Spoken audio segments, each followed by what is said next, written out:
Basahin natin tong Acts chapter 16, 9 to 34. Medyo mahaba, pero babasahin natin to bilang paggalang sa salita ng Panginoon. Sabay-sabay natin basahin sa Tagalog. Ready, go. Kinagabihan,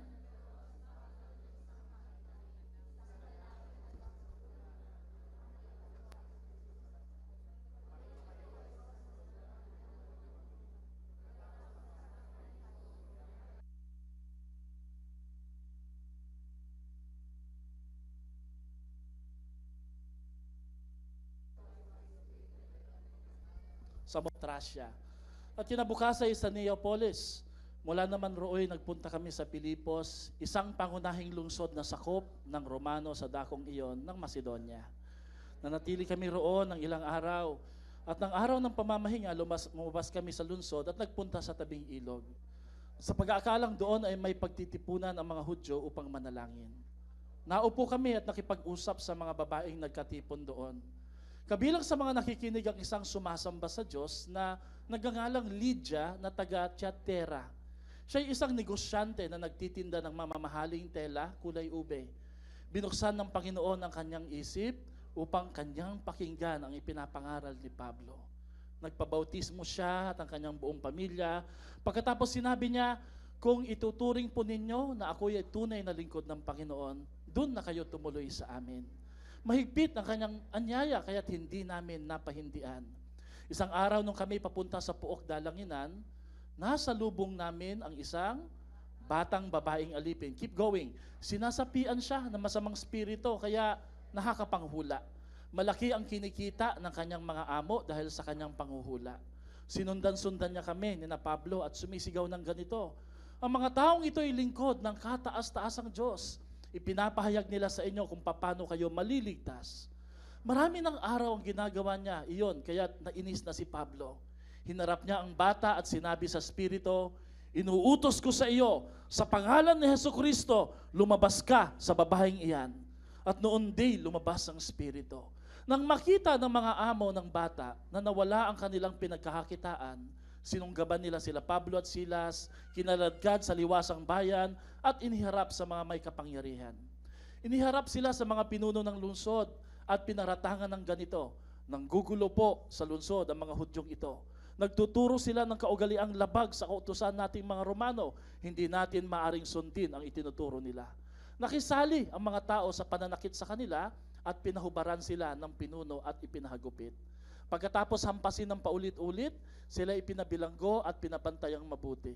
Ipinasok sila ng bantay sa kaloob-looban ng bilangguan at iniligay ang kanilang mga paa sa pamamagitan ng dalawang mabibigat na kahoy. Nang maghahating gabi na, sina Pablo at Silas ay nanalangin at umawit ng mga himno sa Diyos. At nakikinig naman ng ibang mga bilanggo. Walang ano-ano'y lumindol ng malakas at nayanig pati ang pundasyon ng bilangguan. Biglang nabuksan ang mga pinto at nakalag ang mga tanikala ng lahat ng bilanggo. Nagising ang bantay ng bilangguan at nang makitang niyang bukas ang mga pinto, inakala niyang nakatakas sa mga bilanggo. Dahil dito'y binunot niya ang kanyang tabak at magpapakamatay na sana. Ngunit sumigaw si Pablo, huwag mong saktan ang iyong sarili, narito kaming lahat. Humingi ng ilaw ang bantay at patakbong pumasok at nanginginig na nagpapatira pa sa harapan ni Pablo at Silas. Sila'y inilabas niya at sinabi, mga Ginoo, ano ang dapat kong gawin upang ako'y maligtas? Sumagot naman sila, sumampalataya ka sa Panginoong Hesus at maliligtas ka, ikaw at ang iyong buong sambahayan. At ang salita ng Panginoon ay pinahayag nila sa kanya at sa lahat ng nasa kanyang bahay. Nang oras ding yon, hinugasan ng bantay ang kanilang mga sugat at sila'y nagpabautismo, pati ang buo niyang sambahayan. Pagkatapos sila ay sinama niya sa kanyang tahanan at ipinaghanda ng pagkain. Masayang masaya ang bantay at ang buong sambahayan sapagkat sila'y sumampalataya sa Diyos. Lord, bless our family. Protect our family. Save our family. In Jesus' name we pray. Lahat ay magsabi ng Amen. Makakaupo na po tayo. Happy Father's Day. Halos lahat pinag-uusapan po yung unconditional love ng isang ina, pero bihira po halos ang nagkukwento o pinag-uusapan ang matinding sakripisyo ng isang ama. Para po sa lahat ng mga ama na narito ngayon, mabuhay po kayo, Happy Father's Day. We love you. Palakpakan natin sila, mga kapatid. Sa ating pong series, sa buwang ito, bilang paghahanda sa ating church anniversary, pinamagatan po natin ang ating sermon series for the month of June na Together Let Us Declare and Display Christ. Sabay-sabay nga po natin banggitin. Ready, go? Together, let us declare and display Christ. Sa Tagalog, sama-sama nating ideklara at ipakita si Kristo sa ating mga buhay sa mga taong nasa paligid po natin. Pinag-aralan po natin ang topic last Sunday and then the other day na may kinalaman po sa mensaheng ito. At ngayon pong araw na ito, nais ko pong ibahagi sa inyo ang isang mensahe na talaga naman pong binigay ni Lord sa aking puso at pinaghirapan ko po ito. Pinamagatan ko po ito, the third installment for this series, the most important question of all time. Sige nga po, banggitin pa natin yan ng sabay-sabay. The most important question of all time. Now, before that, let me give you a background. Ang Aklat ng Mga Gawa, Kabanatang 16, Acts chapter 16, ay kwento po patungkol sa pagliligtas ng Diyos sa isang pamilya or family salvation. Acts chapter 16 is a story of family salvation, and it's also the story about the power of the gospel. Na kung paano po sila'y pinagmalasakitan ng mga lingkod ng Panginoon, si Pablo at Silas. Ipinakita rin po nito na ang mabuting balita, the moment na ito'y naihayag, kaya nitong iligtas, patawarin, at baguhin ang isang pamilya, at sila'y dalhin sa kaligtasan at sa katiyakan na nagmumula sa ating Panginoon. Tingnan niyo po ang background or kwento nito. Starting from verse 14 sa Acts chapter 16, makikita natin dito na ang unang iniligtas ng Panginoon dito ay isang babae, isang ina. Si Lydia, isang businesswoman. Siya po ay naligtas sa pamagitan ng pangangaral nila Pablo sa mabuting balita. Yung sumunod po, verse 16, makikita natin ang isang batang babae na posible pong napabayaan, ibinenta ng kanyang mga magulang bilang alipin. Kaya ang nangyari po, siya po'y sinaniban ng masasamang espiritu at siya po'y binigyan ng kakayahang makapanghula. Of course, hindi galing kay Lord ang kanyang power. Diniklara po ng masamang espiritu nito na umaali po o sumasanib sa babaeng ito na sila Pablo at Silas ay mga lingkod ng Diyos na nangangaral po ng mabuting balita. And the moment po na siya po'y kinausap at hinarap ni Pablo, this little girl got delivered. Siya'y naligtas. At sumunod na kwento, makikita natin sabay-sabay yung Philippian jailer, isang jail warden sa Pilipos. Ang Pilipos po ay malapit po sa Roma. Itinuturing po itong bakasyunan ng mga general ng Rome. Siya po'y nagtanong ng isang sa pinakamahalagang tanong. Ano nga uli yung tanong niya? Ano po ba ang dapat kong gawin upang ako'y maligtas? The most important question in life. And the moment he heard the gospel, he got saved. Pero hindi lamang po yun. Pag-uwi po niya, hindi po siya nag-uwi ng pagkain, ng bacon, ng pasalubong, ng Dunkin Donuts. Of course, siguro ginawa niya yon, pero ang pinakamagandang regalo o inuwi niya na pasalubong sa kanyang pamilya ay ang kaligtasan na nagmumula kay Kristo. And as a result, the whole household got saved at inanyayahan po nila sila Pablo at Silas. At ito po yung nagsimula sa pamamagitan po ng isang pangitain. Ang tawag ho dito ay the vision of Macedonia. Kagaya po ng simbahan natin, 14 years ago, ito po ay nangyari, ito po ay nabuo sa pamamagitan ng isang pangitain, ng isang vision ng pagtawag ng Diyos. Hanggang kami nagdesisyon, kami buong pamilya na pumarito, iwanan po ang church na pinagpapastoran ko, nag-decide ho kami na sumunod sa ating Panginoon. And looking back, 14 years ago, no regrets. Why? Dahil nandito po ang bawat isa sa atin dito, pamilya tayo ng Diyos, nakakilala sa ating Panginoon, and we keep on winning souls and making disciples, all because for the obedient of God's vision sa ating mga buhay.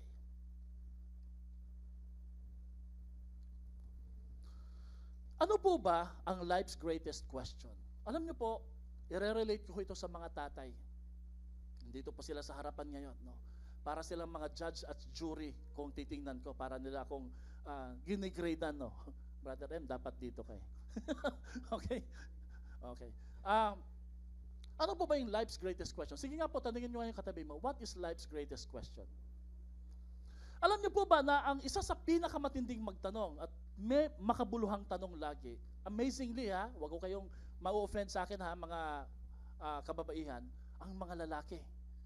Kasi ang mga lalaki po pag nagtanong sila ng tanong, talaga naman pong makabuluhan eh. Ang sabi po ng isang mama, isang lalaki, si Voltaire, judge a man by his question rather than his answer. Husgahan mo, kilalanin mo ang isang lalaki, hindi sa kanyang mga sagot o sa kanyang talino, kundi sa paraan na kanyang pagtatanong. Dahil po dyan, nakaisip po ako at nagbalik tanaw po ako, ano ba yung mga famous at very basic and some most important question na tinatanong ng mga tatay. Alam niyo po ba, ayon po sa isang psychologist, ang mga babae at lalaki, tiyak po talaga na magkaiba. Bakit? Sa isang araw po, 50,000 words ang lumalabas sa bibig ng mga babae. Kulang pa nga po yun. 50,000 yun ha. Mga anak, amen ba? Kapos pa yun, nangihiram pa yun eh.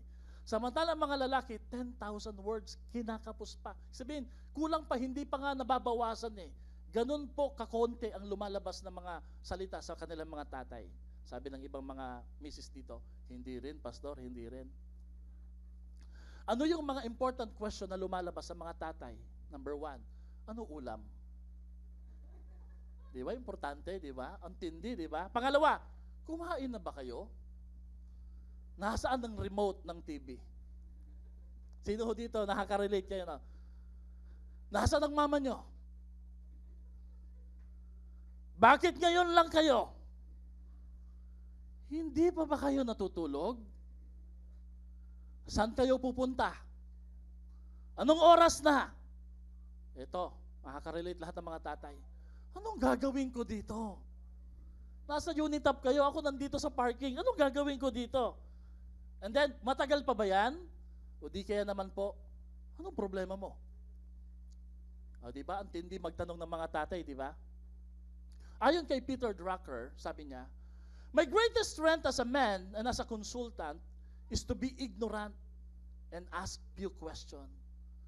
Sabi niya, kunwari lang na wala akong alam. Kasi ang gusto ko, magtanong ng mga makabuluhang tanong. Doon ako nakakakuha ng mga magagandang discovery. Bakit ganito po magtanong ang mga lalaki? Ang sabi po ni Eugene Ionesco, it's not the answer that enlighten but the question. Kaya minsan po, lagi po akong tinatanong ni Pastora, sino yun? Hindi naman ang kilala, bakit bigla na lang kayo nag-usap? Maya-maya nagtataka ko sa inyo, nag-aapiran na kayo, nagpaktawanan pa. Nag-aantay lang tayo sa isang mall o di kaya sa isang paradahan, biglang close na kayo. Saka minsan tinanong niya ako, ba't po pa tinatanong yung obvious question na yan? Ito po yung reason, Pastora, ba't ko tinatanong yan?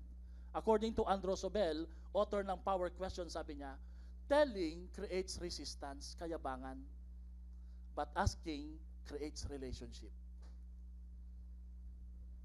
Totoo po ba yan? Pag nagyayabang ka, nagpapahayag ka ng galing at husay mo, parang nayayabangan sa'yo kapwa lalaki mo eh. Pero pag nagtatanong ka, bro, anong oras na? Kahit obvious naman eh. Parang uulan, no? Malamang. Madilim eh. It creates relationship. It starts communication. Amen ba? Ang sabi ni Tony Robbins, successful people ask better questions and as a result, they get better answers. Yung katukayo ko pong si Albert Einstein. If I had an hour to solve a problem and my life depended on the solution, I would spend the first 55 minutes determining the proper question to ask. Sapagkat sabi niya, for once I know the proper question to ask, I could solve a problem in less than 5 minutes. Yun pala yun. Pag may problema tayong malaki, don't try to solve it. Ask the right question. Saan ba nagsimula ang problema na to? Sino bang punot dulo nito? Because sabi ni Albert Einstein, the moment you ask the right question, less yung ikukonsume mong oras trying to figure out how to solve the problem. So let me give you, according to the story in Acts chapter 16, the most important question of all time. Actually, 4 po ito eh. At ito po ay specifically true sa mga kalalakihan. Number 1, the success question. How successful and meaningful is my life? Ang unang tanong na madalas na tinatanong ng mga lalaki, hindi man po nila ito inilahayag o inilalabas verbally, sa isip po tinatanong nila, gano'n na ba ako katagumpay? Gano'n na ba kalayo ang narating ko? May impact ba ang buhay ko? You know, sa verse 14, kung tatanungin natin yung tanong na to, the success question, for Lydia, yung babaeng si Lydia, For her, success is having a good business. Amen. For the master of the possessed child, yung amo na nananamantala sa isang babaeng sinasaniba ng masamang spirito, for them, success is having profits from slavery. Kumita, pagkakitaan po ang isang alipin. For the Philippian jailer, success is having a high-ranking and honorable job in Rome. Para sa kanya, ang tagumpay ay ang pagkakaroon ng isang mataas na posisyon na kagalang-galang, kapitapitagan, at hinahangaan, kinaiinggitan ng mga taong nasa paligid niya. That's in verse 27. Pero tingnan niyo mga kapatid ng kaibahan ng mga Kristiyano at anak ng Diyos. For Paul and Silas, success is hearing and obeying God's call and vision to share the gospel. Ang tunay na tagumpay ay kung paano mo pinakikinggan at sinusunod ang panawagan ng Diyos na maglingkod at ibahagi ang mabuting balita. Let me ask you this question. What is success to you? Sige nga po, pakitanong nga po sa katabi mo, what is success to you? Ano po ba ang tagumpay para sa inyo? Money? House and lot? Cars? High-paying salary jobs? Is that the definition for success for you? Fame? Popularity? Position? Promotion? Is that success? Sino ho dito naniniwala lahat yan mahalaga? Pero hindi po yan yung meaning ng success. Amen? Hindi lang yan ang meaning ng success. Let me tell you the story. Sa isang recent po na aksidente nangyari, the accident that happened sa Air India Flight 171, ayon po sa sulat ni Carol Rees. Sinabi po ni Carol Rees that life is short. Si Pratik Joshi, bilang ama, iniwan niya ang kanyang mga anak at ang kanyang asawa sa India para manirahan sa London ng mahigit 6 na taon. Isa siyang software professional at ang pangarap po niya makapag-build ng better future abroad para sa kanyang pamilya. Na darating yung time, kukuhanin niya ang kanyang anak, kukuhanin niya ang kanyang asawa at dadalhin po niya sa London, doon na sila maninirahan. After years of planning, paperwork, and patience, malapit na pong matupad yung pangarap na yan. Ang kanyang asawa, na isang medical professional, si Dr. Komi Ivas, nag-resign na kanyang trabaho sa India. Ayon po sa panulat ni Carol Rees, the bags were packed, the goodbyes have been said, and the future or great future is waiting for them.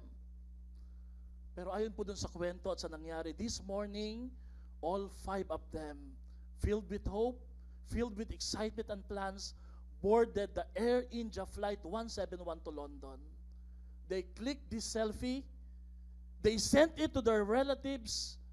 It's a one-way journey to begin a new life, but unfortunately, they never made it to London because that plane crashed. None of them survived. In a matter of moments, ang isang napakagandang pangarap na binuo ni Patir para sa kanyang pamilya suddenly turned into ash. At ayon po kay Carol Rees, it's a brutal reminder that life is a terrifyingly fragile. Na lahat ng iyong itinatayo, lahat ng iyong mga inaasahan, lahat ng iyong mga minamahal at pinakamamahal ay nakasalalay lang po sa dulo po ng sinulid. Sabi niya, so while you can, live, love, and don't wait for happiness to start tomorrow. Para sa ating mga Kristiyano, alam niyo po kung anong lesson dito? Life is short. Death is sure. Sin is the curse. The gospel is powerful. And Jesus is the cure. Ulitin nga po natin yan. Ready, go. Life is short.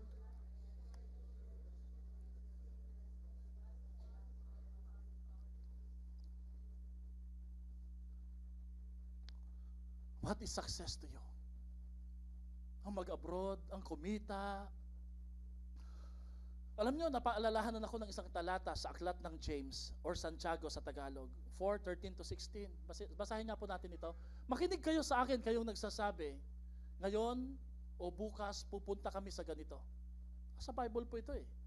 Sa ganung bayan at sa isang taon kami mananatili roon, mangangalakal kami at kikita kami ng malaki. Ni hindi nga ninyo alam kung anong mangyayari sa inyo sa araw ng bukas. Ang buhay ninyo ay parang usok lamang.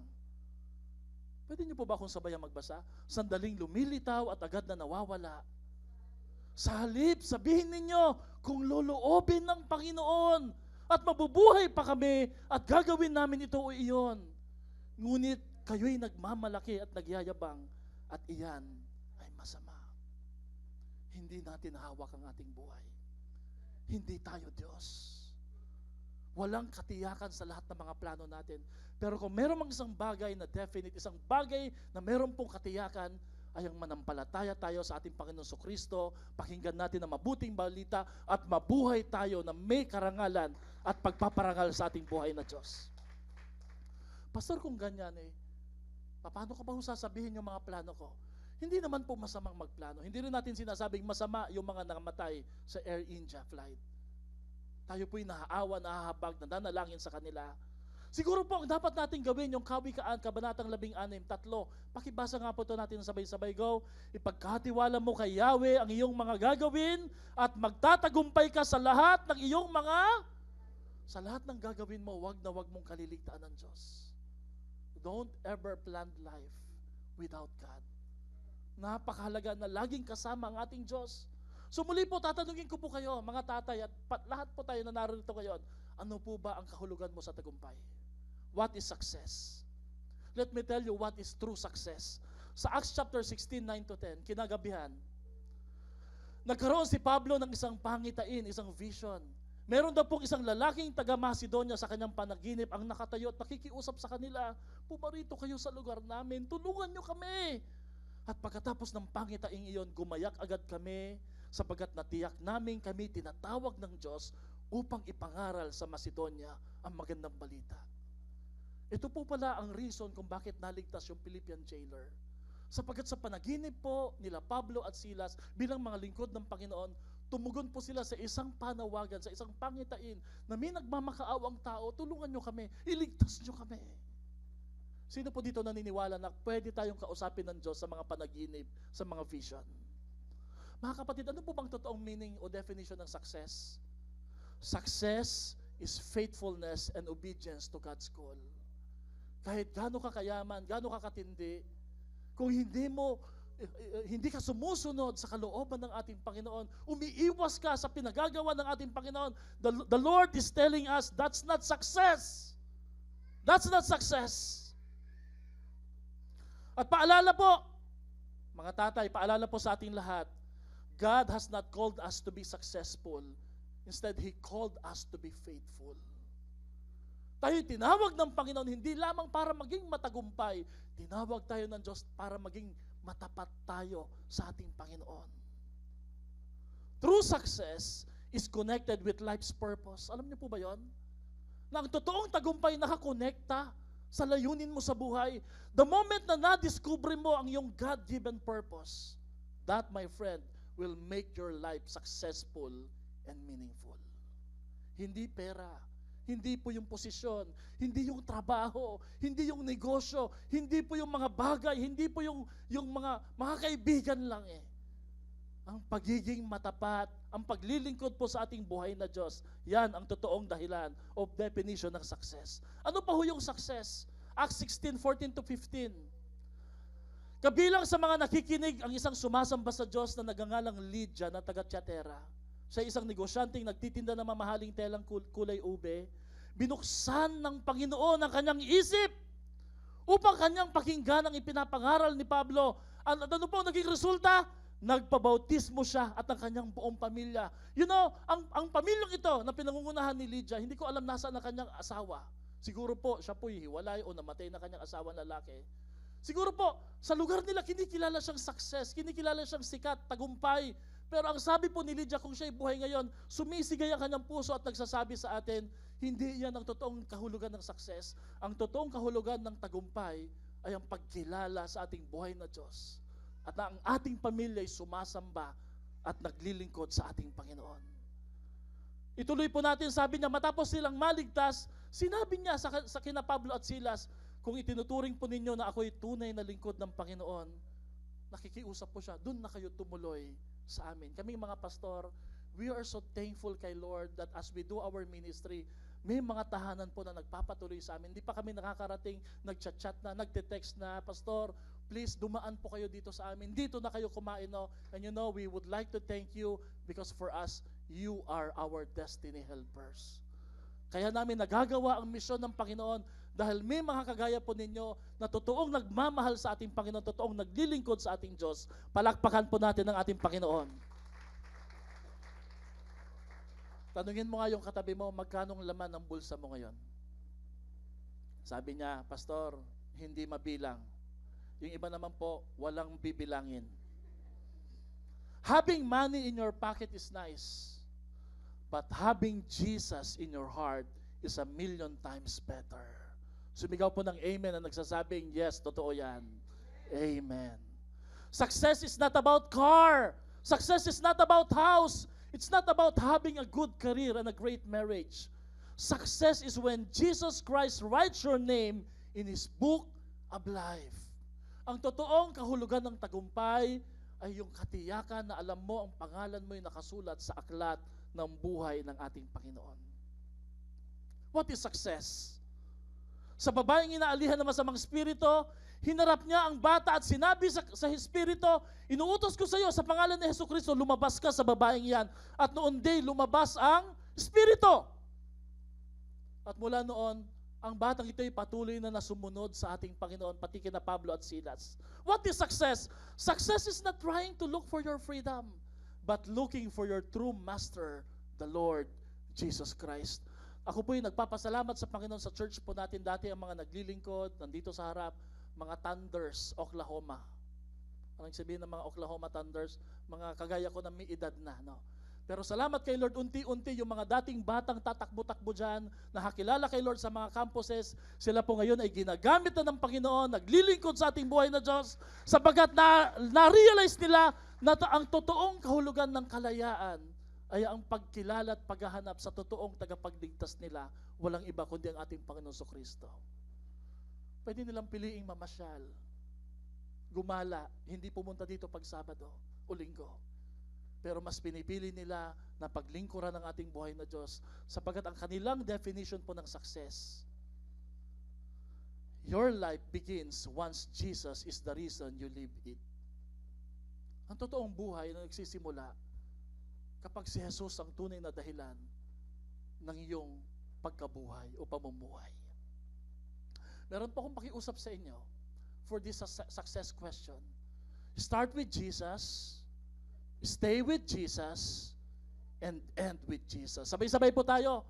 Start with Jesus, stay with Jesus, end with Jesus. Now, this time sabihin mo yan sa katabi mo. Start with Jesus, stay with Jesus, and end with Jesus. Napapansin ko po yung mga nakaupo dito sa cinema chair, mukhang malapit na pong magpaalam eh. Malapit na matulog eh. Gising-gising. Alam nyo naman, masarap po umupo dyan, lalo yung mga nandan sa likuran, malamig pa. Parang nakakaingit, no? Parang, Pastor, sana kami rin meron dito. Dito, cinema chair, pinagpipray ko dito sa side na to, lazy chair ang bibigay sa inyo ng Panginoon. Alam nyo yung lazy chair, yung pwede nyong ilagay pa yung paa nyo pataas. Pero hindi service pong gagawin natin. Number 2, the strength question. Yung unang tanong po ng karamihan ng mga kalalakihan at marami ho sa atin dito, yung tanong na success question. Pangalawa, the strength question. Basahin nga po natin kung ano yung strength question. What pain do you want in your life? What are you willing to struggle for? Ulitin po natin yan. What pain do you want in your life? And what are you willing to struggle for? Sa Tagalog, ano po bang pasakit ang nais o gusto mo sa iyong buhay? Sino ba naman may gusto ng pasakit, no? Ano ang mga pasakit ang handa mong pagdaanan, maranasan? When I researched this topic about pain, meron pong isang mama, isinulat po niya ang ganitong mga pananalita, si Mark Manson. Pakibasa nga po natin ng malakas. Everybody wants to feel good in life. Everyone wants to live a carefree, happy, and easy life. To fall in love and have amazing marriage and relationship. To look perfect and make money. To be popular and well-respected and admired. To become a total baller to the point that people part like the Red Sea when you walk into the room. Tama po ba, no? Lahat tayo gusto nating ma-impress ang mga tao sa atin. At sa iba ho sa atin, hindi po kayabangan yon. Sinasabi lang po natin sa kanila, we've worked for it. Salamat, nandito na kami sa isang estado na talagang wala ng hirap. Di po ba, marami ho sa atin dito, especially men, ang goal natin, matapos na yung hirap, malagpasan na natin yung sakripisyo, okay na po ang buhay. Sabi ni Mark Manson, maraming mga tao, maraming kalalakihan, yan yung goal. Mabuhay, at dumating sa punto ng kanilang buhay, na okay na po sila, wala na pong problema. But you know what, amazingly, in my study, listen very carefully, maraming mga lalaki, mas pinipili nila na may sakripisyo, may pasakit. Alam niyo po, yung mga babae, kung sila may nararamdamang pasakit o hirap, madalas, hindi man lahat, yung iba po ay ikinukwento, ipinapahayag po nila. But amazingly, maraming mga ama o mga kalalakihan, they secretly struggle with this pain. And sometimes they don't open it up to other people. Alam niyo naman yung mga lalaki, mga tatay, di ba? Magpapa-hospital na lang yan pag naghihingalo na. Hanggat hindi po nanginginig, nagdidiliryo, hindi yan magpapadala sa ospital. May kakilala ho ba kayo, ama nyo o lolo nyo? Kailangan bang pilitin eh? Bakit? They suffer in silence. It's not that they don't like the pain, but it's just that they want to be associated with pain. Kaya pansinin nyo po, bakit maraming mga lalaki, kung kailan umuulan, kumikidlat, saka lalabas ng bahay, magpupukpok, mag-aayos ng ganito. Amen ba? Kung kailan bumabagyo, sasabihin ng tatay mo, sandali, may titingnan lang ako sa bahay. Huwag ka nang lalabas eh. Parang merong urge, meron pong human urge sa mga kalalakihan about their association sa pain. And that's good. Why? Because one of the most important question in life is not just the question of success, but the question of strength. Anong klaseng pasakit ang pwede kong payagan sa buhay ko? Basahin natin to. A more interesting question, nandyan ba yan? Is the question that perhaps you've never considered before. Ano daw po yung tanong na yon? What pain do you want in your life? What are you willing to struggle for? Because that seems to be a greater determinant and factor of how our lives will going to turn out. Alam niyo po, walang totoong tagumpay din. Walang totoong satisfaction sa buhay kung wala kang pasakit na pinagdadaanan o pagdadaanan. Is it true? I think marami ho sa atin dito mag-a-agree, bagamat gusto natin ng good life, gusto natin ng easy life, pero gusto rin po natin na lahat ng matatamasa natin at may enjoy sa buhay in the future, alam natin pinaghirapan natin, pinagpasakitan natin, and we really deserve it. Amen? Tingnan niyo po yung kwento na to, sa Acts 16, 19-27. Hindi na natin babasahin ng buo, pero makikita natin dito yung pain and suffering of Paul and Silas. Sa kagustuhan po nila na sundin ang totoong definition ng success, to serve, to declare and display Christ, ipangaral po ang mabuting balita, kinilala at tinanggap nila na ang pagtugon sa layuning ito ay may kasamang pasakit, may kasama pong suffering eh. Anong nangyari po dito? Sila hinuli, hinagupit, sila ikinulong, at hindi lamang po sila kinulong, nilagyan sila ng tanikala na talaga pong kahirap-hirap. Nilagyan po sila, nakakulong na sila, nilagyan pa po ng wood chain ng kanilang kamay at pati ang kanilang paa, kaya po sila nakaupo ng very discomfort. Makikita din po natin sa kwentong ito yung pain ng Philippian jailer. Everybody say, Philippian jailer. Bakit? Nung nalaman po niya na nagsibukasan ng mga pinto, sa isang reason na hindi niya ma-explain, nagulat siya, sabi niya, Chuck, nababalikan ako ng emperador ng Roma, papatayin ako dahil ang tingin niya nakatakas na lahat ng mga preso. Kaya akma na po niyang itutusok, PJ, parental guidance, ang espada sa kanyang tiyan para mamatay na lang siya, para wala na lang siyang responsibilidad na harapin sapagkat ang kultura nung time na yon, babalikan din ng emperador, pati ang pamilya ng warden na to na nagpabaya ng preso. So can you imagine the pain na handa niyang gawin? Ang pain na handa niyang gawin para sa kanyang pamilya. Sabi niya, ako na lang. Kesa balikan, tatakas ako, pero babalikan, hahanapin ng emperador ang aking pamilya dahil sa kapabayaan ko, ako na lang ang handang mamatay.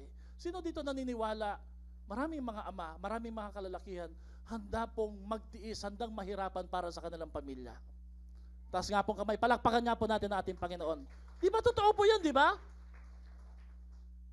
It's not just the success question, but the strength question. Doon ho sila natin dapat hangaan.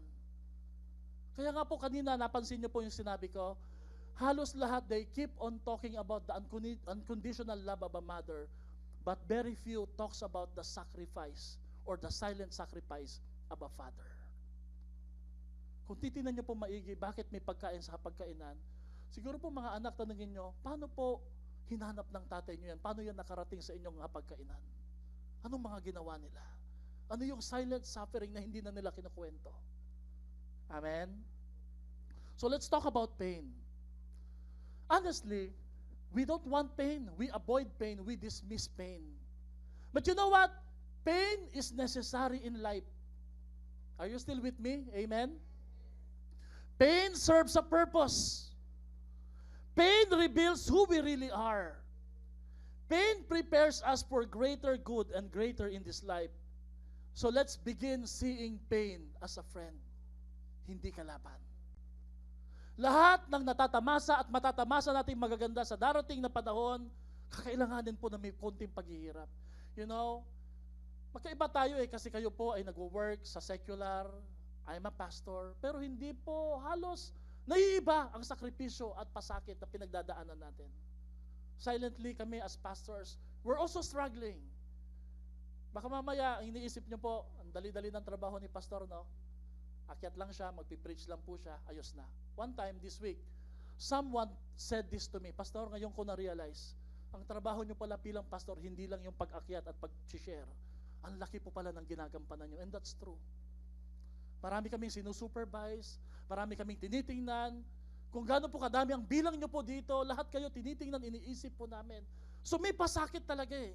Pero bahagi talaga ang pasakit sa tagumpay na matatamasa ng simbahan natin ito. Amen? You know, balik tayo sa inyo, back to you. People want to be rich without the risk. Is it true? So natin, maging mayaman, pero dapat hindi ka nakikipagsapalaran. Without the sacrifice, without the delayed gratification necessary to accumulate wealth. Everybody wants to have a great family, but not everyone is willing to go through the tough conversation, the awkward silences, the hurt feelings, and the emotional psychodrama to get there. My friend, kaya ko po ito sinasabi, kagaya ng ikinuwento ni Brother Joed kanina, pain is necessary. The reason bakit tayo blessed, are you blessed sa testimony ni Brother Joed? The reason kung bakit powerful ang kanyang patotoo, because Joed had undergone a lot of pain. Kailangan talaga ang pain eh. Pwede bang sabihin mo sa katabi mo, don't escape pain. Pain is necessary. Hindi po pwede pong pag nahihirapan tayo, titigil na tayo. Ayaw na natin eh. Mahalaga ang pain sa buhay. Naniniwala po ba kayo doon? Kung may katabi kang estudyante, sabihin mo sa kanya, pain is necessary. Hindi po pwedeng ang baon lang ang gusto mo, pero ayaw mo yung homework at test. Amen? Necessary ang pain eh. Sa Christian life, sa work, bilang estudyante, bilang ama, bilang ina, happiness requires struggle. Success, sabihin niyo po ako, demands resistance. Purpose is born through pain. Commitment is tested by challenge. Growth comes through battles. Breakthrough begins with breaking. Blessing often follows after suffering. Totoo po ba yun? Dadanas ka muna ng mahirap, saka kapag papalain ni Lord. Deep relationship requires hard conversation. True Christianity embraces the cross, and love always calls for a choice. Palakpakan nga po natin ang ating Panginoon. Mahalaga ang pain. Kung gusto mong maging totoong matagumpay, hindi po sa definition ng mundo, kundi sa definition ng ating Diyos, embrace pain. Paul and Silas embraced pain willingly. The moment they understand pain, they befriend the pain. Hindi nila ito inisip na kalaban. Inisip nila, it's necessary to fulfill our God-given assignment to declare and display Christ. Sino po dito naniniwala hindi magiging madali ang ating church anniversary? Hindi magiging madali ang pag-iimbita, ang pagbuo ng pondo. Pero ito'y posible kung tayo'y sama-sama. Bagamat may pagdadaanan tayong kahirapan, pasakit, pero ito'y posible sapagkat mula po sa mga pasakit at sakripisyo, sasamahan at tutulungan tayo ng Diyos. At yan po ang magpapasarap sa tagumpay na ibibigay sa atin ni Lord sa July 13. Purihin, palakpakan natin ang ating Panginoon. Amen po ba doon? You know, if you're a leader, if you're a pastor, if you're a father, you're bound to experience pain. Isa sa pinaka nakakatakot na tanggapin ng isang ama, pag nag-teenager na yung mga anak nyo. Tapos nga pong kamay may teenager na anak dito. Hihiwalay na sa'yo.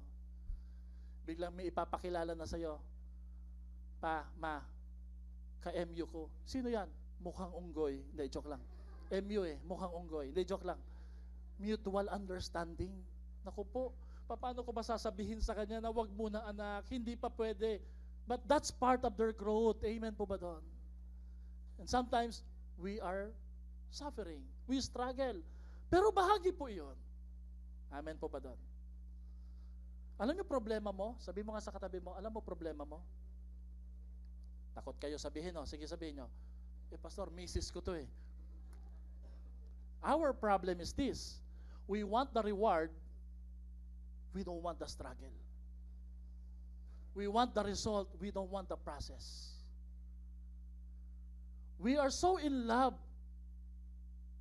not with the fight, but with the victory only. Kapatid, yung pinag-uusapan natin dito na naligtas na buong pamilya, hindi lang ito produkto ng pagsunod ni Paul at Silas. Produkto din po ito ng kanilang willingness na dumanas ng katakot-takot na pain. Do you believe hindi madaling sumunod kay Lord? Do you believe? Kasi kung madali ito, lahat tayo susunod kay Lord lagi, araw-araw. It's not easy to follow the Lord, but it's gonna be worth it. Alam niyo, kung ang nagpapaganda sa kwento ng isang tao, yung kwento nila, paano sila naligtas, ay yung kung kwento po, paano natin sila inabot, paano sila tumugon, ano yung mga challenges na kanilang hinarap, at sila'y pinago ng ating Panginoon. Ang nakukuha natin sa buhay ay hindi batay sa mabubuting pakiramdam na hinahangat natin. Ang nakukuha natin sa buhay ay mula sa masasamang pakiramdam na handa at kaya nating tiisin upang makarating tayo sa mabubuting pakiramdam na yon. Parang ang layo sa translation sa English, no? What we get out of life is not determined by the good feelings we desire, but by what bad feelings we're willing and able to sustain to get us to those good feelings, no? Hindi po pwedeng magkukwit ka dahil hindi mo na gusto yung ginagawa mo or hindi magandang pakiramdam mo. Tapos nga pong kami yung mga nanay dito, ayaw nyo na maging nanay araw-araw pero ginagawa nyo pa rin ang maging ina ng tahanan. Kung ang batayan ng pagiging ina, natawa dito, kung ang batayan ng pagiging ina ay dapat you feel good about doing it. Magluluto na naman ako, gigising na naman ako ng umaga, papalitan ko na naman ng diaper ang mga anak ko. Abay, ang sarap yata maging nanay, no? Pero hindi ganun eh. Tama po ba minsan, Ate Christy, gagawin mo yon na minsan nasasaktan ka, minsan mukhang ayaw mo na, pero lagi mong naalala, ay sandali, nanay nga pala ako. Mahal ko mga ito. Kahit gusto ko na silang iwanan, hindi ko magagawa yon. Bakit? I am committed to my family and I know the best is yet to come sa pamilya ko. Zion Christian Fellowship Baliwag, I've been a pastor for almost, sabi ko kay Pastora, 18, sabi niya more than. Isa lang po ang nakita kong pattern na laging ginagawa ni Lord. Every time na may pain at may kahirapan, laging may magandang lumalabas out of pain. Excited ako sa gagawin ni Lord sa Zion Christian Fellowship Baliwag. Dahil the more na matindi ang challenge na kinakaharap natin, the more na maganda ang hinaharap at pagpapalang paparating sa ating mga buhay bilang iglesia. Small beginnings with great endings dahil sa tulong ng ating Panginoon. Ano ang sukatan ng iyong tagumpay? Ang sukatan ng iyong tagumpay ay hindi kung ano ang gusto mong ma-enjoy, kundi ang tanong ay, anong sakit ang kaya mong tiisin? Handa mo bang tiisin ang pagsunod kay Lord? Sa mabas dito nangangarap na maging godly ang pamilya natin, handa ka bang mag-church linggo-linggo? Sumama sa cell group, magbasa ng Biblia. Handa ka bang lumuhod at panatilihin ang iyong mabuting patotoo kahit gustong-gusto mo na magkasala?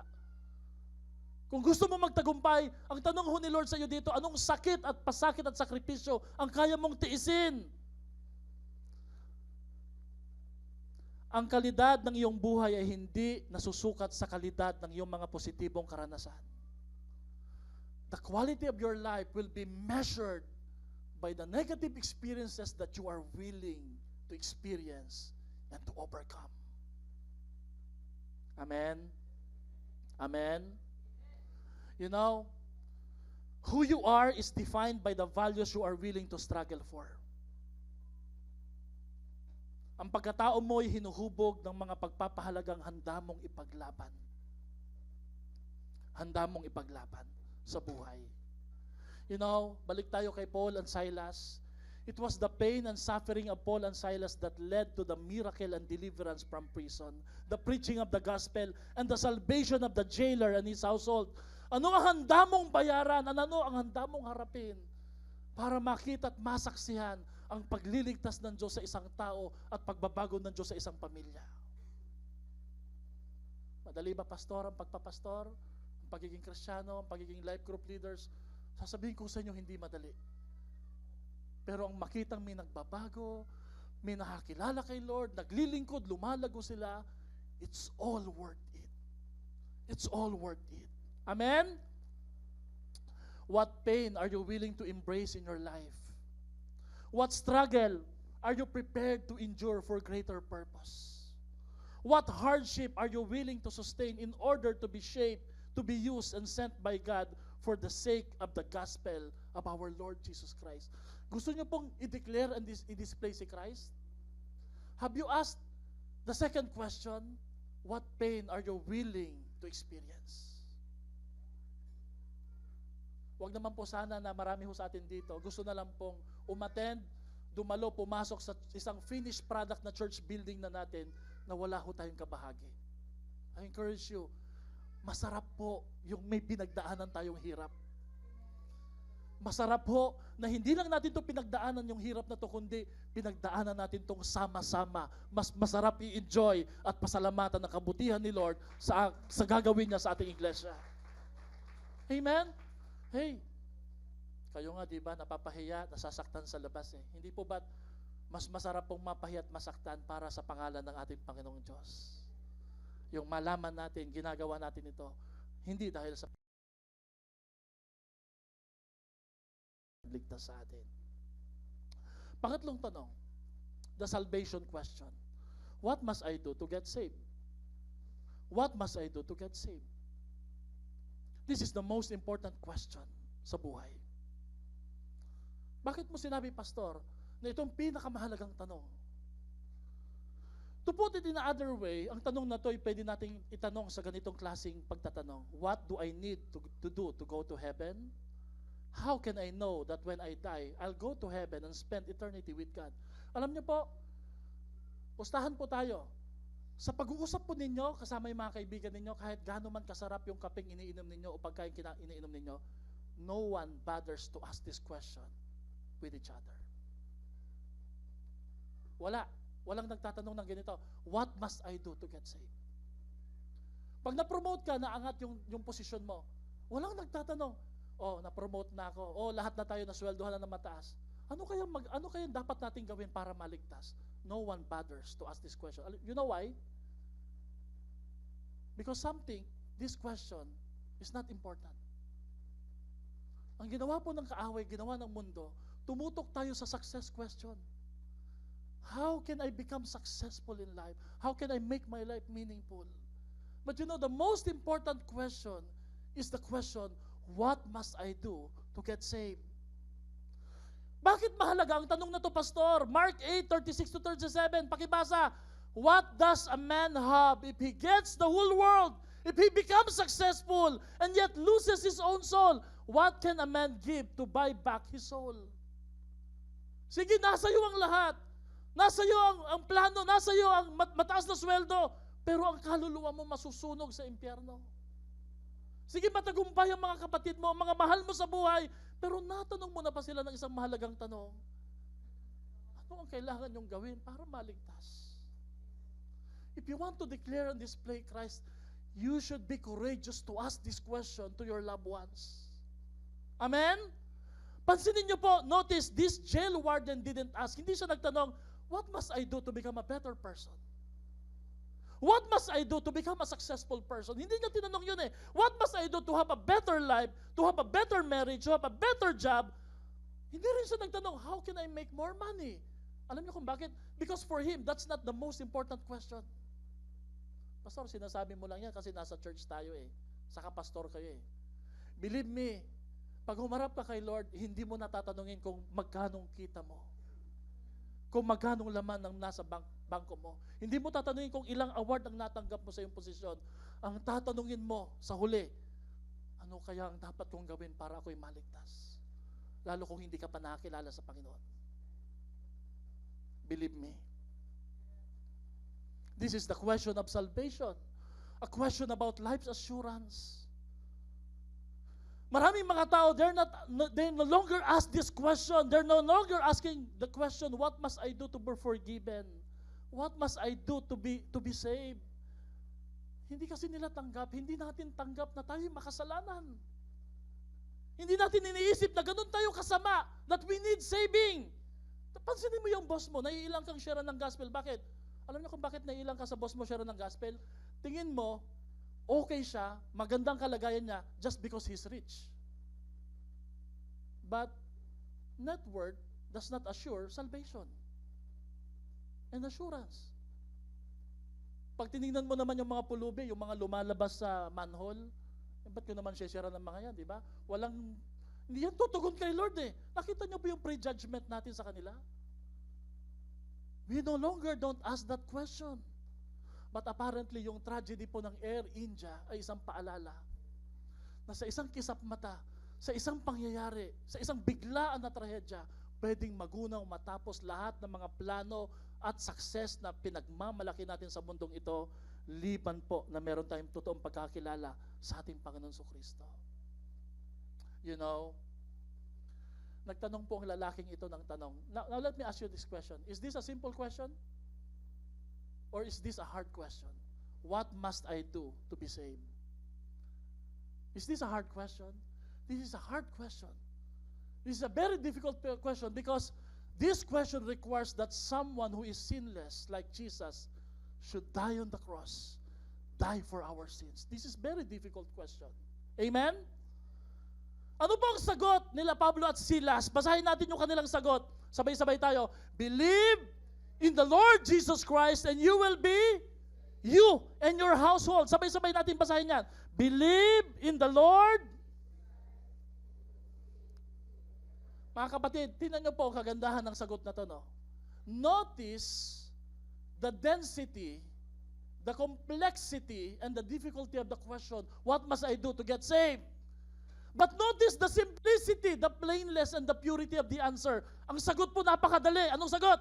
Believe in the Lord Jesus Christ and you will be saved, you and your... Mahirap ang tanong, hindi mo alam yung solusyon, pero ang solusyon madali dahil ang solusyon ginawa na ni Jesucristo sa krus ng Kalbaryo. Amen? Mahirap sa'yo, pero sabi ni Lord, pero walang imposible sa ating Panginoon. Kaya ba natin mag-declare at mag-display Christ, mag-share ng gospel? Pastor, medyo mahirap eh. Mahirap pero madali dahil madali na yung ginawa ng ating Panginoon. Meron akong nilagay dyan. Lagay natin yan, Kuya Bert. At the cross of Calvary, Jesus has won it. And with Jesus' resurrection, Satan has lost it. And by the grace of our Lord Jesus Christ, salvation has been caught. And now through faith, we receive and enjoy it. Sabay-sabay nga natin ulitin yan. Ready, go. At the cross of...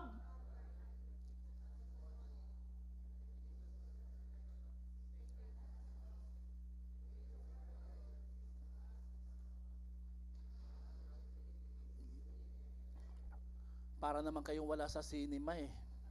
Para kayong nasa puninarya eh. See, slash it. Ganahan nyo naman, ginandahan na nga yung upuan eh. Amen? Gusto pa yun yata, may popcorn eh, di ba? Lakasan niya natin, ready, go! Yung mga saved talaga. At the cross, yan. Naku po. The grace of our Lord Jesus Christ has caught it. And now, sabay-sabay, through faith, we receive. And, oh come on, palakpakan natin si Lord. Gusto nyo yata, balik natin sa bangko, yung bangkong pahaba, yung mga luma dati, na pag may umalis, tumatalon bigla ng ganon. Amen. Question. Ikaw ang mensahero at ako, may mga nag-aantay sa pangitain na nangikiusap, puntahan nyo kami.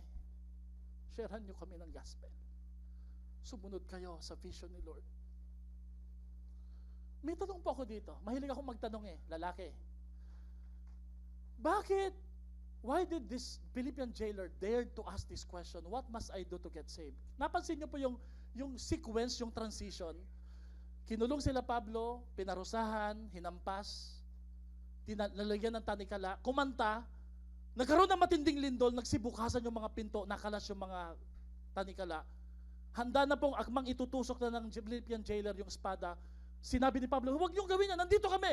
At bigla na lang siya nagtanong, what must I do to get saved? Now, the question is, ano po ang nag-udyok sa lalaking ito, sa warden na to, na tanungin ang napakahalagang tanong sa buhay? Ano ang napakahalagang tanong sa buhay? What must I do to get saved? Ito po yung sagot. They praise God.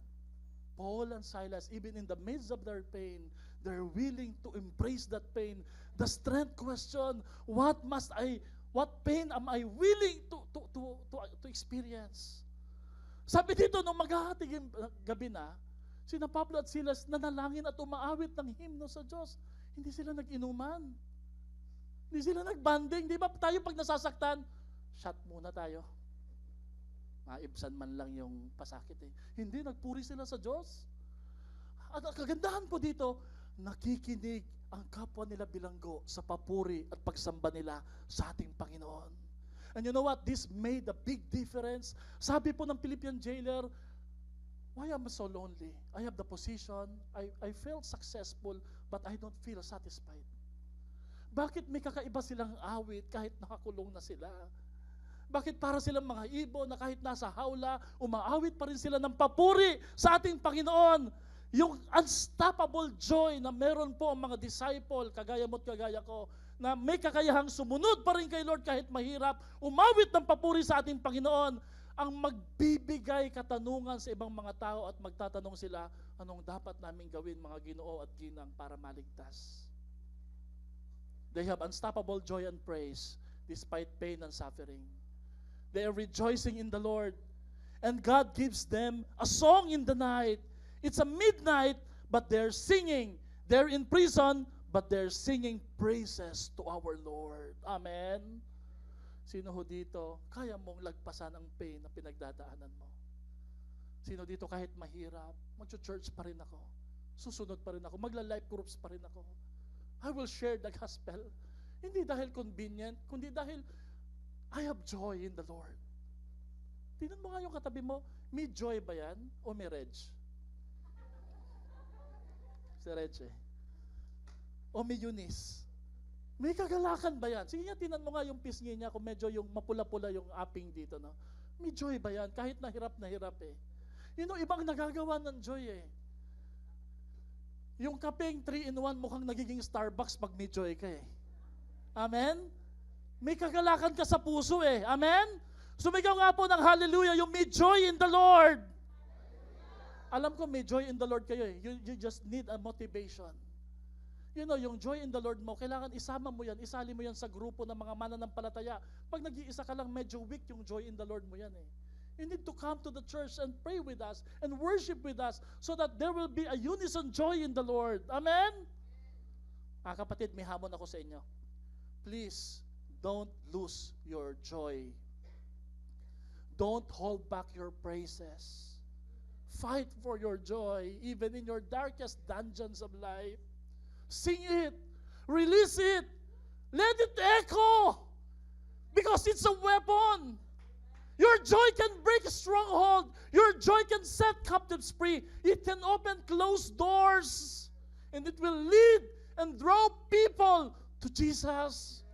Kung hindi ka hihinto magpasalamat, magpuri sa Diyos, maraming magpapasalamat sa ating Panginoon. Kapatid, ibalik mo ang iyong ngiti. Ngumiti ka, magpuri ka sa ating Panginoon. Kahit sa madilim na bilangguan ng problema, ng kahirapan, palabasin mo ang isang sandata na magbubukas sa mga pintong sarado at magpapalaya sa mga taong ligaw at hindi pa nakakilala kay Kristo. Amen? Sometimes we think, hindi ako magagamit ni Lord. Ang dami kong kapalpakan. Hindi pinag-uusapan dito kung palpak ka eh. Ang pinag-uusapan dito, are you willing to overcome your challenges with joy? May kagalakan. Sabi mo sa katabi mo, don't lose your joy. Ngumiti ka. Sabi mo sa kanya, ngumiti ka, baby. Ngumiti ka naman. Palakpakan natin ang ating Panginoon. Amen? Sino po dito naniniwala? Kakaiba ang mangyayari pag uwi mo sa iyong bahay kung sa labas pa lang nakangiti ka na at pumapalakpak ka na at nagsasabi ka, may gagawin ang Diyos sa pamilya ko. May mga tanikalang makakalas sa buhay natin. Sino dito nakatali ka sa tanikalang pinansyal, tanikalang emotional, tanikalang physical? Chains are symbols of limitations. But when you choose praise, chains will be broken by the weapon of praise. Come on, praise the Lord. Palakpakan natin ang ating Panginoon. Sorry, overtime last.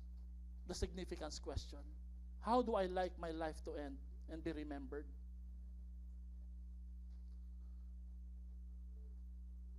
Anong gusto mo bilang ama ng tahanan at bilang mga ina, bilang kabataan? Sa dulo ng buhay mo, saan mo gustong maalala ka? You know, it always make us cry pag sinasabi lagi ni Jehaya, lalo na nung maliit pa siya. Even ngayon, I don't want you to grow old, Papa. Ayokong tumanda ka. Sabi niya, bakit? Kasi po, pag tumanda ka na, mamamatay ka na eh. Sabi ko, pambira, tatanda lang muna. Hindi mo na mamamatay. Pero sino dito naniniwala? That's sweet. Amen? That's sweet eh. Pero siguro hindi po ganun lang kahalaga yung tanong na yun eh. Ang halaga ho doon eh, anong maaalala ng mga anak mo na hindi ka sumuko? Na nagpatuloy ka kahit hirap na hirap ka?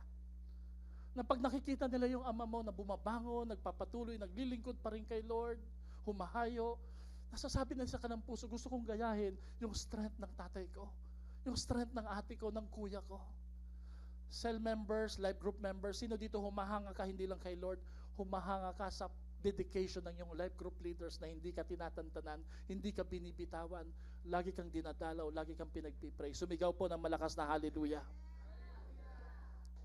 Wala, parang nasa madilim na sinehan eh. Sumigaw ng malakas na hallelujah.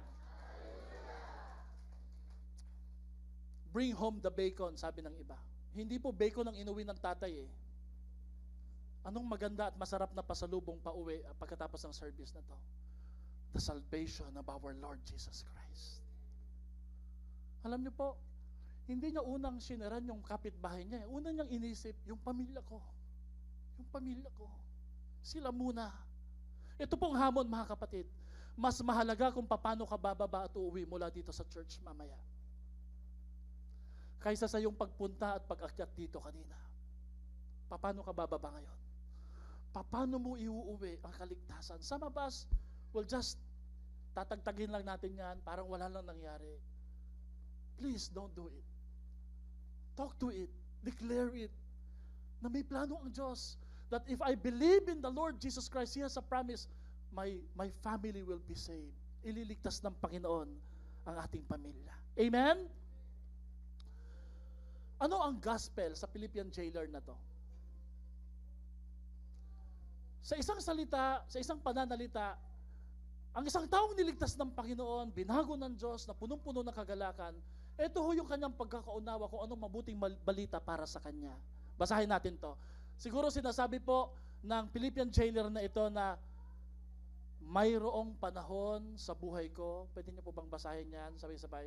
Mayroong panahon sa buhay ko na ako'y nasa bingit, naghihikaos, munti ka nang mamatay, wasak, lubos na nawawala, ako'y ligaw, walang pag-asa, handa nang sumuko, pero dumating si Kristo Jesus. Hinanap niya ako, inabot ang kadiliman ko, hinila niya ako palabas sa sarili kong bilangguan. Ngayon, nakapagpasya na ako, buo ang loob ko, sabay-sabay, susunod ako kay Kristo ng buong buo, anumang kapalit, ng walang atrasan. Come on, palakpakan natin ang ating Diyos. Brother Don, nabasa ko to sa post me. Isa sa pinakapaborito kong kaklase sa high school. Kasi siya lang po nandito eh. Brother Don, napakabait po na brother. Brother Don, ang antas namin, laging honor po yan. Laging nasa dean's list. Ako naman po, the others list. Pero alam niyo, isang bagay po na hinahang ko kay Brother Don, despite of his achievement, intellectual capacity, yung humility po niya na kilalanin ang ating Panginoong Jesus bilang buhay at Panginoon tagapagligtas na kanyang buhay. I've read this sa kanyang post, no, na ang kwento po ng Air Flight India is a story of 4 narratives. 4 stories. 4 powerful lessons that change how we see time, purpose, and the grace of each moment. Una po, yung nagplano na darating po ang kanyang pamilya, but it never happened. Namatay na po sila lahat. Pangalawa, tulungan mo ako, Brother Don, kung ano yon. Yung babae po na na-miss po ang kanyang flight. Sino dito naniniwala minsan yung mga unanswered prayers, blessing and protection ni Lord sa buhay mo? Amen? Salamat kay Lord, hindi niya pinilit. Nice pala ng Panginoon, mabuhay po siya eh. Pangalawa, yung only survivor na tumilapon, pero namatay ang kanyang kapatid. May pang-apat ba, Kuya Bert? At yung kwento po ng lahat ng mga hindi nabuhay, hindi nakasurvive. Listen, mga kapatid, because of this tragedy, don't you ever think na ligtas tayo araw-araw sa ganitong klaseng trahedya. Every day, we're living on a borrowed time. Nabubuhay lang tayo sa isang hiram na panahon. Amen? May ibang nagpapaalam sa atin na posibleng hindi na natin sila makikita kailanman. May ibang mga discouraged kasi hindi na dumating ang kanilang mga mahal sa buhay. Kailangan natin silang abutin. Kung ikaw naman ay isang lingkod ng Panginoon, marami kang delays, hindi tinugon ni Lord ang mga panalangin mo. Don't get discouraged. The Lord is just saving and protecting you. May iba naman po na karamihan sa kanila, hindi na makakauwing buhay sa kanilang mga pamilya dahil binawian na sila ng buhay. Let me remind you again, mga kapatid. No? Life is short, death is sure, sin is the curse. The gospel is powerful. And only the Lord Jesus Christ who died on the cross is the cure that we must declare and display in this life. Humayo po tayo, mga kapatid. Ipahayag natin ang mabuting balita. In Jesus' mighty name we pray. Lahat ay magsabi ng Amen. Tumayo po tayong lahat. Palakpakan natin ang buhay na Diyos. Awitin po natin ang mensaheng ito. Nagpapaalala, isang paalala at panawagan. I'll speak Jesus. I'll go over the mountains. I will share and declare Christ no matter what. Sino po dito ngayong umaga na to? Nagpapasalamat ka sa regalo ng buhay na bigay ng Diyos sa iyo. Sino dito ngayong umaga na to? You are thankful kay Lord despite of your pain, may purpose ang pain mo. Your pain serves a purpose because of the Lord Jesus Christ. At sino po sa umagang ito, nangangako, sa abot ng iyong makakaya, idideklara, ipapahayag mo si Kristo sa buong sanlibutan, sa buong tao nakapaligid sa iyo. Makikitaas nga po ang kamay natin at habang hinahanda po ng worship team ang song, let's declare and display Christ sa buhay natin. Tayo po yung mag-pray. Lord, the first question is all about success. Are we a success, Panginoon? Pero nalaman, natutunan namin, Lord, that success is not being successful only, but being faithful and obedient to your call. Are we strong? The second question is the strength question. What are the pain that we are willing to suffer and undergo? Panginoon, pahintulutan nyo na tanggapin at anyayahan namin ang mga pasakit at sakripisyo. At sa inyong biyaya at lakas, mahalagpasan po namin ito. The third question is, are we saved already? What must we do to get saved? Kung merong isa o dalawa pa dito, Lord, na hindi pa nakakilala sa inyo, nawa, Panginoon, sa umagang ito, magpakumbaba ang bawat isa, kilalanin kayo, tanggapin kayo bilang aming sariling Panginoon tagapagligtas. At ang pang-apat na tanong, Panginoon, what would be our legacy? The significant question. Panginoon, paano kami babalik at uuwi sa aming tahanan? Ano po ang pasalubong namin sa aming mga mahal sa buhay? Your gospel, your salvation. That Jesus is the cure.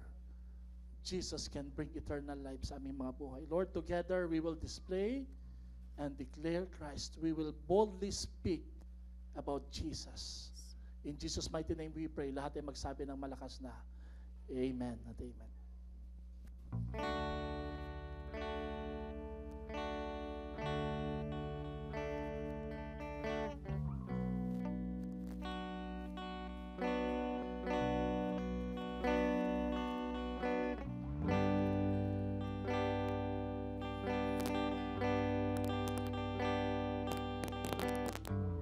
Just wanna speak the name of Jesus over every heart and every mind. 'Cause I know there is peace within your presence. I speak Jesus.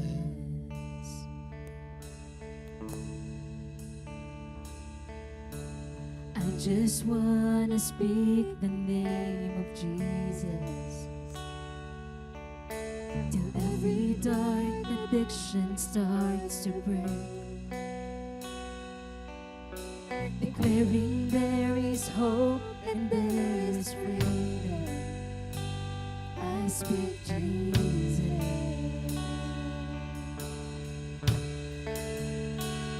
Your name is power.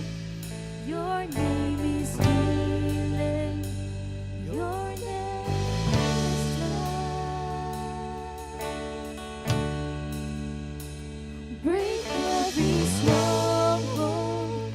Shine through the shadows. Burn like a fire.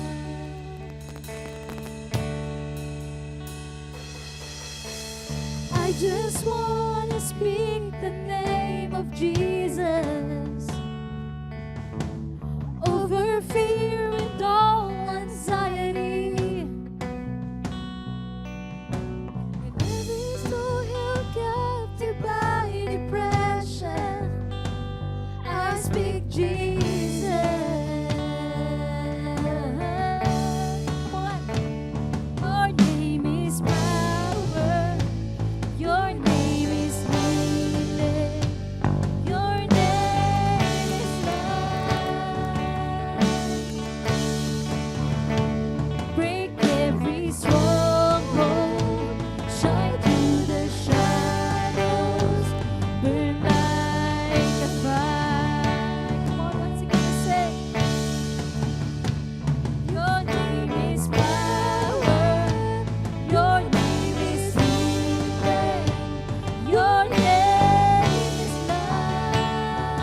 family. Did you know that you're a leader? Sa church po, may pastor kayo eh. Pero sa bahay po ninyo, kayo po ang priest. Kayo ang pastor eh. Kayo ang may dala at may tangan ng kaligtasan sa inyong pamilya. Huwag niyo pong papayagan na may isang pamilya o miyembro sa pamilya na hindi pa nakakilala sa Panginoon. Sino ho dito ngayong umaga na to? Together, we will declare and display Christ. We will share the gospel hanggang makarating tayo sa church anniversary. Sino po dito nagkiklaim, kahit may pain, may struggle, may pasakit, may sakripisyo tayong dadaanan? Naniniwala ka? Lalagpasan natin yung bilang na to, pupunuin po natin sa tulong ni Lord ang Waterwood Pavilion at marami pong makakilala sa ating buhay na Diyos. Kung meron kayong katabi ngayon na ama ng tahanan, or maybe a single parent, ina na ama na rin sa kanilang pamilya, pwede po bang pakiunat lang natin yung kamay natin sa kanila? And we will boldly pray for them. Or maybe you are ikaw yung tumatayong parent, ikaw yung ate, ikaw na rin yung nanay at tatay sa bahay ninyo. Let us pray for them. Lord, lahat ng mga ama ng tahanan, single parent, mga guardian, mga ate at kuya na naninindigan sa kabila ng pasakit, pahirap, suffering na nararanasan nila sa pagsunod sa inyo. Pinapanatili nila ang kagalakan, ang awit sa kanilang mga puso kahit sa kadiliman ng bilangguan ng problema ang kanilang pinagdadaan. Lord, we declare blessing, favor, strength to be upon all the fathers, all the guardians, all the single parents na nandito ngayon, mga ate at kuya, na pilit na itinataas ang dambana ng aming Panginoon sa kanilang pamilya. Panginoon, lahat kami dito, Lord, from the campus, from the young professional, from the couples, from the men's and women's, even from the children, together we will declare and display Christ. We will share the gospel. We will ask the most important questions aming mga mahal sa buhay at kaibigan. Are you saved? What must we do to get saved? Purihin kayo, Panginoon. These are your armies. We are building armies. Armies of disciples who are willing to suffer, who are willing to sacrifice for the greater gospel na maideklara at maipahayag namin ang Panginoon at ang kanyang mabuting ebanghelyo sa lahat ng mga tao. Purihin kayo, Panginoon. Bless our commitment. Enable us. In Jesus' mighty name we pray. Lahat ay magsabi ng Amen at Amen. Palakpakan natin ang ating Panginoon.